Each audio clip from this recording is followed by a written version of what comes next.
इस science fiction और रोमांचक कहानी की शुरुआत लियो एंड सारा नाम की दो रिसर्चर्स को दिखाते हुए होती है। लियो एंड सारा अपने एक टीचर के अंडर काम कर रहे थे एस्ट्रोनॉमी के ऊपर, यानी कि वो दोनों अंतरिक्ष में होने वाले अलग अलग इंसिडेंट्स के ऊपर अपनी पढ़ाई करते हैं। इस समय भी लियो और सारा बहुत ही गहरी रिसर्च कर रहे होते हैं उन सारे इंसिडेंट्स के ऊपर। यहाँ हमें पता चला कि लियो एंड सारा एक दूसरे को पसंद भी करते हैं, लेकिन फिलहाल उन्हें अपनी रिसर्च पर ध्यान देना होगा। अब यहाँ इतनी मेहनत के बाद लियो को कुछ अजीब सा दिखाई दिया अंतरिक्ष में। लियो को सौर मंडल के अंदर कुछ अजीब सा ऑब्जेक्ट दिखाई दे रहा था जो बहुत ही ज्यादा स्पीड में आगे बढ़ रहा होता है। इस बात की रिपोर्ट लियो ने अब अपने टीचर को भी प्रोवाइड की। उन्हें लगने लगा कि ये जरूर किसी टाइप की स्पेसशिप हो सकती है एक्स्ट्रा टेरिटोरियल लाइफ की। इसीलिए अब यहाँ लियो के टीचर ने ये सारी इन्फॉर्मेशन डॉक्टर मार्कस यानी कि अपने सीनियर को भेजने का डिसाइड किया। डॉक्टर मार्कस एक जाने माने साइंटिस्ट थे जिन्होंने कई सारी चीजों की खोज करने में मदद की थी। अब यहाँ डॉक्टर मार्कस के पास पूरा डेटा चला जाता है। डॉक्टर मार्कस तो अब और अच्छी डिटेलिंग करने लगे थे कि आखिर वो ऑब्जेक्ट क्या हो सकता है। थोड़ी देर की रिसर्च और मोशन डिटेक्शन के बाद ये पता चला कि वो कोई स्पेसशिप नहीं बल्कि एक बहुत ही बड़ा मीटेरॉइड है, और ये मीटेरॉइड का डायरेक्शन हमारी पृथ्वी से ही होकर जाता है। पॉसिबिलिटी निकालने पर डॉक्टर मार्कस को यह अंदाजा मिला कि इसके 90% चांस है कि ये पृथ्वी से टकरा जाएगा।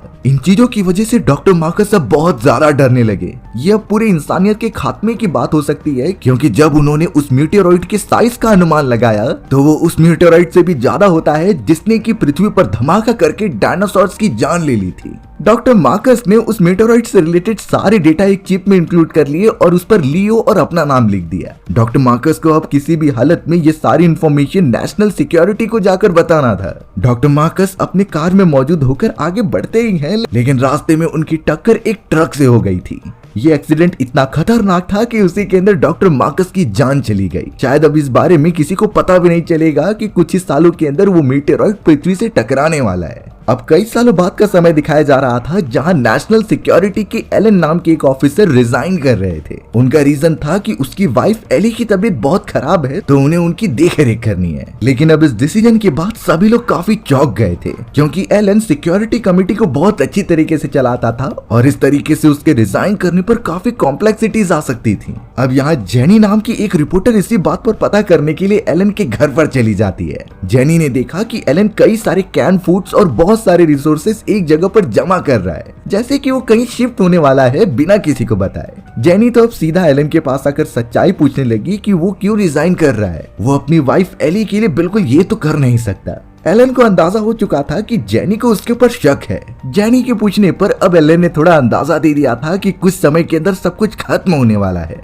जेनी तो अब तुरंत ही इन चीजों के बारे में पता करने के लिए निकल पड़ी, लेकिन अचानक उसकी कार को चारों तरफ से कोई अलग अलग कार घेर लेती है। उसमें से ब्लैक सूट पहने हुए FBI के कुछ एजेंट्स निकलते हैं जो जेनी को अपने साथ एक सीक्रेट जगह पर लेकर चले गए थे। अब यहाँ उनमें से एक एजेंट जिसका नाम ब्लैक मैन होता है वो जेनी को बताने लगा कि तुम्हें जो कुछ भी पता है तुम किसी से मत शेयर करना, क्योंकि ये चीजें टॉप सीक्रेट मानी जा रही हैं जो व्हाइट हाउस में ही रिवील की जाएंगी। ये चीजें समझाने पर जेनी तो समझ गई, लेकिन घर पर आकर वो थोड़ी रिसर्च जारी करती है। जेनी को तो ये पता चला कि एलन जो अपनी वाइफ एली के बारे में बात कर रहा था वो एक्सटेंशन लेवल इवेंट है, यानी कि एलन बहाना बना रहा होता है। एक्सटेंशन लेवल इवेंट वो इवेंट है जिसमें कि कोई बड़ा सा मीटेरॉइड पृथ्वी से टकराएगा और पृथ्वी के नामो निशान को खत्म कर देगा। ऐसे ही सेम रिपोर्ट उसे कई हजारों साल पहले डायनासोर्स के जमाने में मिली थी, यानी कि कुछ ही समय के अंदर बहुत ही खौफनाक चीज होने वाली है। जेनी तो अब बाकी रिपोर्टर्स के साथ व्हाइट हाउस में मौजूद होती है जहां पर वो ब्लैक मैन भी आया था। ब्लैक मैन ने डिसअपॉइंटमेंट के साथ ये न्यूज देना स्टार्ट किया कि हमारे सौर मंडल में एक ऐसा मीटेरॉइड आ चुका है जिसकी ऑर्बिट सीधा हमारे पृथ्वी से जाती है, और अगर गलती से भी ये पृथ्वी से टकरा गया तो कोई भी नहीं बच पाएगा। ऐसा लगेगा कि पृथ्वी अपनी जगह से कहीं गायब हो चुकी है। ब्लैक मैन ये भी कहता है कि यूएस और रशिया अपने स्पेस स्टेशन की मदद से एक मिशन भी करने वाले हैं उस मीटेरॉइड को डिस्ट्रॉय करने के लिए, लेकिन इसके चांसेस बहुत कम है क्योंकि उस मीटेरॉइड का साइज आईफिल टावर जितना है, यानी इतना बड़ा मीटेरॉइड उन्होंने आज तक अपनी पूरी हिस्ट्री में नहीं देखा। इस पूरे इंफॉर्मेशन के लिए वो लियो और मार्कस के बारे में भी बताते हैं कि कैसे इन दोनों की वजह से हमें इन मीटेरॉइड के बारे में पता चला। भले ही उस समय पहले डॉक्टर मार्कस की मृत्यु हो चुकी थी, लेकिन लियो अभी भी जिंदा है और वो पूरी कोशिश कर रहे हैं कि इस मीटेरॉइड से बचे जाने का तरीका मिल जाए। ब्लैक मैन ने यह भी बताया था कि अभी वो मीटेरॉइड सन की डायरेक्शन में घूम रहा है, लेकिन इसके फ्यूचर प्रोजेक्शन एकदम से क्लियर है कि ये हमारी पृथ्वी के ऑर्बिट में जरूर आएगा और उस समय तक इंसानों को रेडी रहना होगा इसका सॉल्यूशन निकालने के लिए। हमें तो अब यहाँ पर उसी लड़के यानी कि लियो को दिखाया जाता है जो अब थोड़ा सा बड़ा हो चुका होता है। लियो को अभी तक तो इसके बारे में नहीं पता चला होता, लेकिन जब उसने न्यूज देखी तो उसे सब क्लियर हो गया। लियो को इस अनोखी खोज के लिए सम्मानित भी किया जाता है और अब उससे डिटेल इंफॉर्मेशन ले रहे थे। लियो ने ये कहा कि भले ही कुछ सालों पहले उसने इस एस्टेरॉइड के बारे में बोला था, लेकिन वो डॉक्टर मार्कस ही थे जिन्होंने एकदम एग्जैक्ट लोकेशन उसकी बताई। उनके ही वजह से पता चला कि ये मीटेरॉइड हमारी पृथ्वी की डायरेक्शन में आ रहा है, यानी एक तरीके से पूरा क्रेडिट डॉक्टर मार्कस को ही मिलना चाहिए। लियो की बातें सुनकर सभी को थोड़ा सा सुकून मिल रहा था, लेकिन अभी तक कोई सोल्यूशन नहीं निकला होता। वहाँ दूसरी तरफ हमें नासा के कुछ एस्ट्रोनॉट्स दिखाए जाते हैं जो कि एक रेस्क्यू मिशन कर रहे थे उस मीटेरॉइड पर जाने का। कुछ एस्ट्रोनॉट्स तो वहाँ पर लैंडिंग भी कर जाते हैं, जो कि बहुत ही बड़ा मीटेरॉइड था। उनका ये मिशन होता है कि मीटेरॉइड की डायरेक्शन को बदलना। इसके लिए वो न्यूक्लियर बॉम्ब का यूज करने वाले थे। सबसे पहले वो बड़ी बड़ी मशीन्स का यूज करके मीटेरॉइड के अंदर काफी गहराई तक गड्ढा खोदने लगे। इस गड्ढे को खोदने के बाद वो एक पर्टिकुलर डिस्टेंस पर न्यूक्लियर बॉम्ब लगा देंगे और यहाँ पर ब्लास्ट कर देंगे।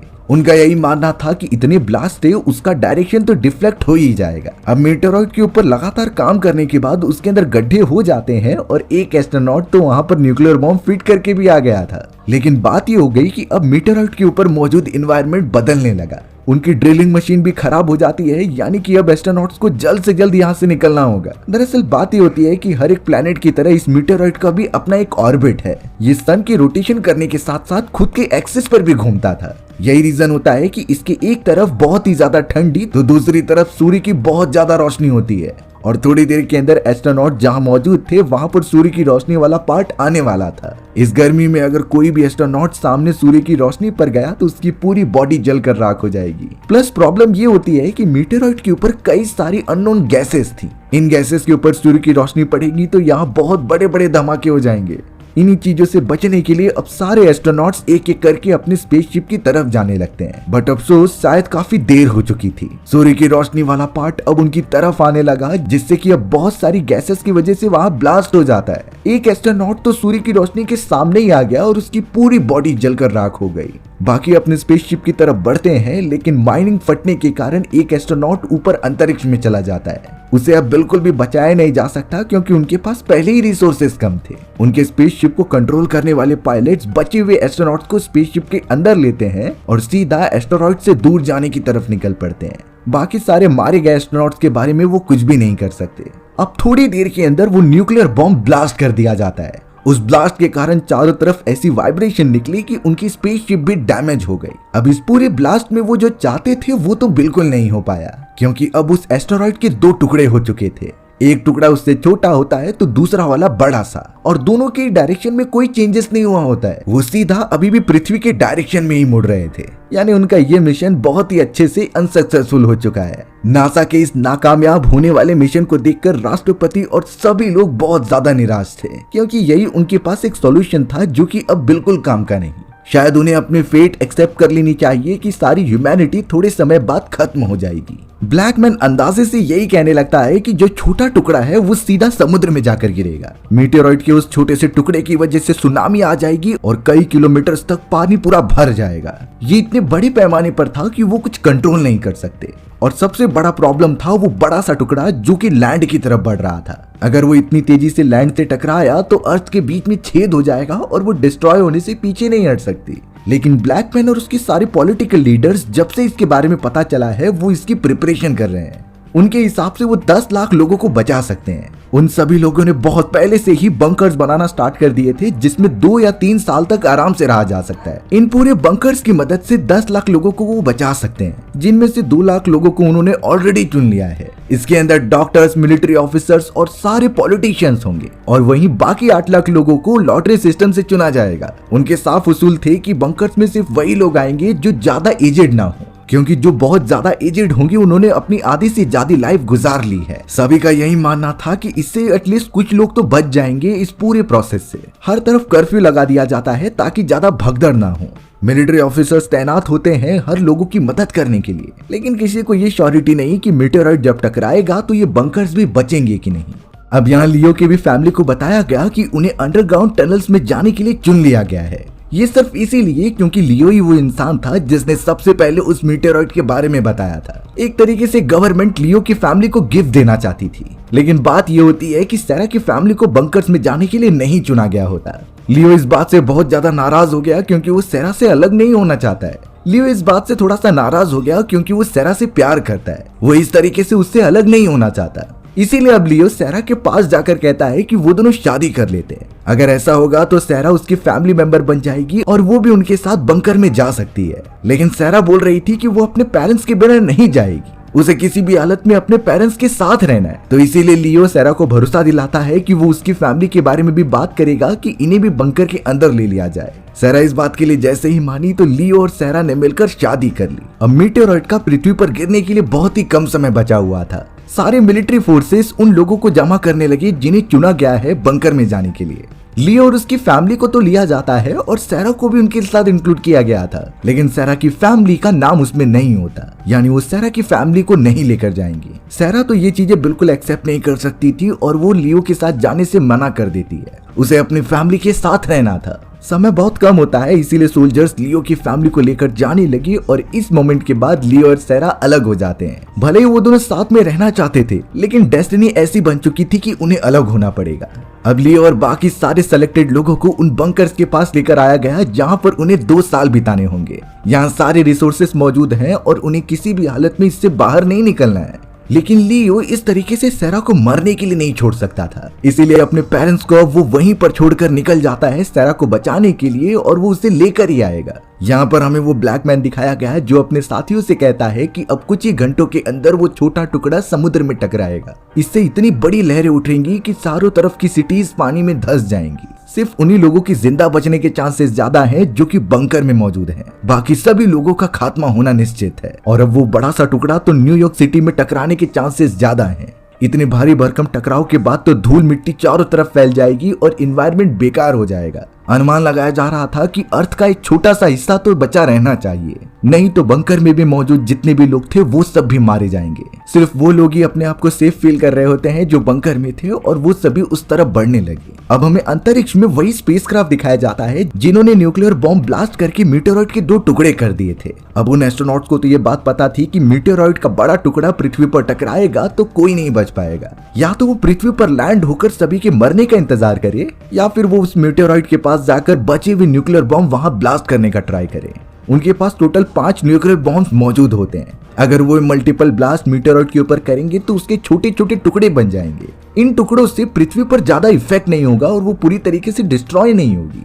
यही चीजें अब वो दिमाग में रखते हैं और एस्ट्रोनॉट्स ने डिसाइड भी कर लिया कि वो अपनी जान खतरे में डालने के लिए तैयार हैं। उन्हें इंसानियत बचानी है तो ये करना ही होगा। इसीलिए वो अब अपनी स्पेसशिप उस बड़े से एस्टेरॉयड की तरफ मोड़ लेते हैं। यहाँ पर हमें लियो को दिखाया गया जो कि अपनी गर्लफ्रेंड सैरा को बचाने के लिए उसके घर पर आ चुका होता है। लियो ने सैरा को ढूंढने के लिए पूरा घर छान मारा, लेकिन वो अपनी फैमिली के साथ कहीं और चली गई होती है। इसीलिए अब लियो तुरंत ही बाहर की तरफ गया उन्हें ढूंढने के लिए। हमें तो एक नजारा दिखाया गया कि किस तरीके से चारों तरफ ट्रैफिक है और सभी लोग यहाँ से वहां भाग रहे हैं।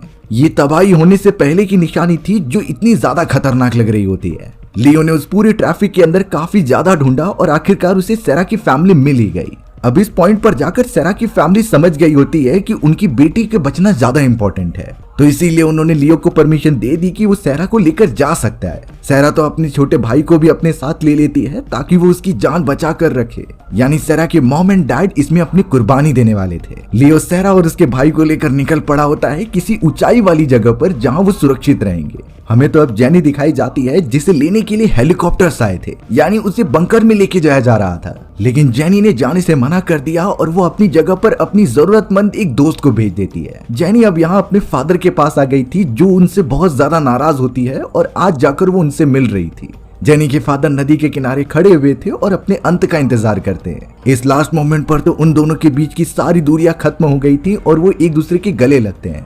अब हमें आसमान में उस छोटे से टुकड़े को दिखाया जाता है जो बहुत ही तेजी से पृथ्वी की तरफ बढ़ रहा था। सभी लोग इसे देख पा रहे थे और उन्हें पता था कि आगे क्या होने वाला है। कुछ ही समय के अंदर अंदर वो छोटा सा मीटेरॉइड अब समुद्र में जाकर गिरता है। उसके इतने तेजी से गिरने पर काफी बड़ी बड़ी लहरें बढ़ने लगी। उस मीटेरॉइड के गिरने से इतनी ज्यादा वाइब्रेशंस निकली जिससे कि आधी सिटी ही डिस्ट्रॉय हो गई। जेनी और उसके फादर अपनी आंखें बंद कर लेते हैं क्योंकि उनके सामने उनकी मौत थी। चारों तरफ अब पानी भरने लगा था और कोई भी जिंदा नहीं बच पाता। अच्छी बात तो ये होती है कि लियो और सारा ऊंचाई वाली जगह पर जा रहे थे और जो भी उनके पीछे आते हैं वो सेफ रहेंगे। पृथ्वी पर तबाही का माहौल तो था ही, लेकिन अभी तो सबसे बड़ा खतरा आना बाकी है, वो बड़ा सा मीटेरॉइड। अंतरिक्ष में हमें उन सारे एस्ट्रोनॉट्स को दिखाया गया जिन्होंने ये तो डिसाइड कर लिया था कि वो अपनी जान कुर्बान करके उन एस्ट्रोनॉट्स को डिस्ट्रॉय करेंगे। तो इसीलिए वो अपनी स्पेसशिप की डायरेक्शन उस बड़े से मीटेरॉइड की तरफ करते हैं। सभी एस्ट्रोनॉट्स को पता था कि वो नहीं बचने वाले, इसीलिए अंतिम मोमेंट पर वो अपने फैमिली से बातें कर रहे थे और उनके लिए मैसेज छोड़ते हैं। उन्होंने अपने स्पेसशिप की स्पीड बढ़ाई और सीधा उस बड़े से मीटेरॉइड के सामने जाकर टकरा दिया। स्पेसशिप में मल्टीपल न्यूक्लियर बॉम्ब्स होने के कारण वहां एक धमाका होता है। अच्छी बात तो ये हुई कि इस धमाके ने बड़े से मीटेरॉइड के छोटे छोटे टुकड़े कर दिए थे और यही टुकड़े अब पृथ्वी के एनवायरनमेंट में गिरने लगते हैं। पृथ्वी का एनवायरनमेंट डेंस होने के कारण कई छोटे छोटे टुकड़े तो हवा में ही जल जा रहे थे और अब यही नजारा लियो, सारा और उसके साथ मौजूद कई सारे लोग जो कि एक चट्टान पर थे वो देख पा रहे होते हैं। वो मीटेरॉइड अगर बड़े आकार में गिरता तो पृथ्वी का नष्ट होना तो निश्चित था, पर एस्ट्रोनॉट्स ने अपनी जान कुर्बान करके उन्हें छोटे छोटे टुकड़ों में कन्वर्ट किया। इसी रीजन की वजह से पृथ्वी डिस्ट्रॉय नहीं होती, यानी लियो, सारा और सभी लोग जो ऊपर मौजूद थे वो बच जाते हैं। बंकर के अंदर भी सभी लोग सुरक्षित थे, लेकिन वहां के दरवाजे तो सिर्फ और सिर्फ 2 साल बाद ही खुलेंगे। पृथ्वी के एनवायरनमेंट में पूरी धूल फैल गई थी जिससे कि वो थोड़ा सा प्रदूषित हो जाता है, लेकिन खुशखबरी ये है कि पृथ्वी बच चुकी है। कुछ समय बाद मरे हुए एस्ट्रोनॉट्स की श्रद्धांजलि दी जाती है और उन्हें याद किया जाता है पृथ्वी के हीरोज के रूप में। उनकी ये कुर्बानी की वजह से आज ह्यूमैनिटी जिंदा है। पृथ्वी की इकोनॉमी बहुत ज्यादा नीचे गिर गई है, उन्हें बहुत टाइम लगेगा ये सारी चीजें रिकवर करने के लिए, पर अब सारे देश सामने आते हैं एक साथ हेल्प करने के लिए। यानी इस आपदा से ह्यूमैनिटी एक साथ मिलकर काम करेगी और अपने आप को डेवलप करेगी। हमारी भी कहानी इसी तरीके से यहीं खत्म हो जाती है। सो व्यूअर्स, आपको ये स्टोरी कैसी लगी कमेंट सेक्शन में बताना भूलना मत। और अगर आपको मेरा एक्सप्लेनेशन 1% भी अच्छा लगा होगा ना तो वीडियो को लाइक एंड चैनल को सब्सक्राइब जरूर कर देना। मिलते हैं इसी तरीके की मजेदार वीडियोस में, तब तक के लिए बाय बाय।